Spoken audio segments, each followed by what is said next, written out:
At 8:47 p.m., the lights in the Arman mansion were still on. The child was crying. The father was furious. And in less than 10 minutes, the nanny would discover that the man who judged her had once been the very person she saved. Lena moved quietly through the grand hallway of the Arman mansion. Her footsteps were almost silent on the polished marble floor. Crystal chandeliers hung above her like frozen stars, and expensive paintings lined the walls. This was Victor Armand's home, a billionaire who appeared to have everything, yet seemed to have very little peace. Lena was his daughter's nanny, not the first and probably not the last. To Victor, she was simply another employee, replaceable, temporary. He rarely looked at her. When he did speak, his voice was short and distant. Emma's schedule is on the table. Make sure she eats. Don't make mistakes. That was all he ever said. Lena never argued. She never complained. She simply did her job. And more. Emma was 6 years old, gentle and sensitive, but terribly lonely. Her mother was gone, and her father was always working. Over time, Lena had become the only constant in her life, the person who read her stories, held her when she was afraid, and stayed beside her when she couldn't sleep. One evening, something changed. Emma had been fine all day, laughing and playing like any other child. Then suddenly her breathing grew fast, her hands began to tremble, and her small body curled inward. Lena immediately recognized what was happening. She knelt beside her, speaking softly. "Look at me, sweetheart. Breathe with me. In and out, just like that." Victor stormed into the room. His face was tense, his jaw clenched, his eyes sharp with fear and frustration. "What is happening?" he demanded. Lena didn't look at him. "Give me a moment," she said calmly. Victor saw only chaos.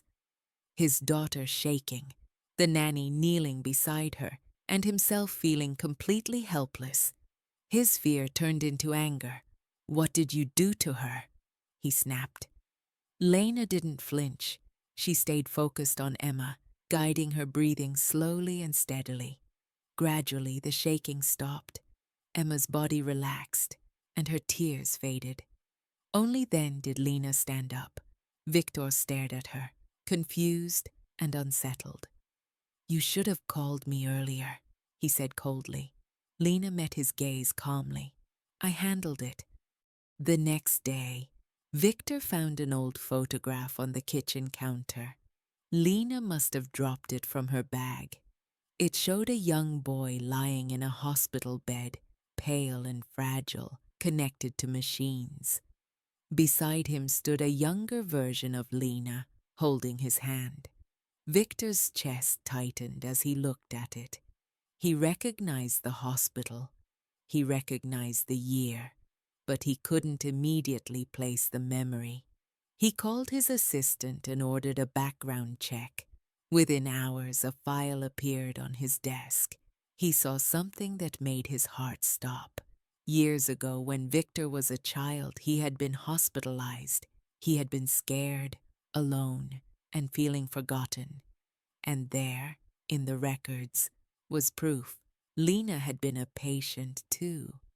They had been two frightened children in the same hospital, trying to survive the same silence. That night, he found Lena in the garden. She was sitting quietly, staring up at the sky. He approached slowly. "You were there, weren't you?" he asked. Lena turned and nodded. "Yes." No excuses, no dramatics, just the truth. Victor's voice trembled.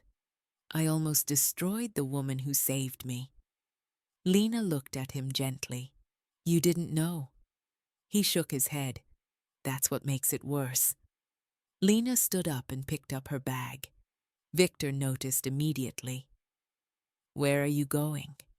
he asked, his voice tight. She spoke calmly but firmly. I don't belong here, Victor. Not in your house. Not in your world. He felt panic rise in his chest. Lena, please. She stopped him before he could continue. I didn't stay with you back then for recognition, and I'm not staying now for your money. Her words hit him harder than any insult ever could.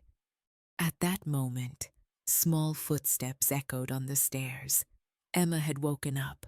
She saw Lena with her bag and ran down, tears streaming down her face. She wrapped her tiny arms around Lena's legs. Please don't go. I need you. Lena closed her eyes, struggling to hold back her own tears. Victor watched his daughter cry, and in that moment he finally understood. This wasn't just about him. It was about Emma and what Lena meant to her.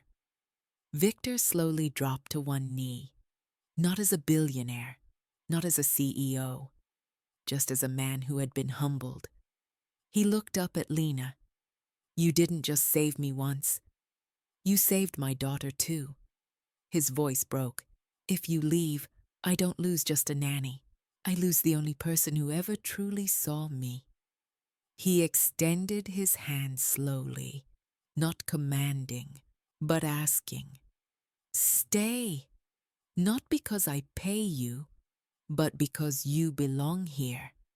Lena looked at Emma, then back at Victor. Her heart finally gave in. Victor rose slowly and gently placed his hands on her face. I don't just trust you with my daughter anymore. I want you in my life. He leaned in and kissed her, not like a scene from a movie, but like a man finally allowing himself to feel. Emma smiled through her tears, holding Lena tightly, as if she knew something precious had just been saved. And in that quiet moment, the house that once felt empty finally felt like a home. Because sometimes the person you almost lost is the one you were always meant to find.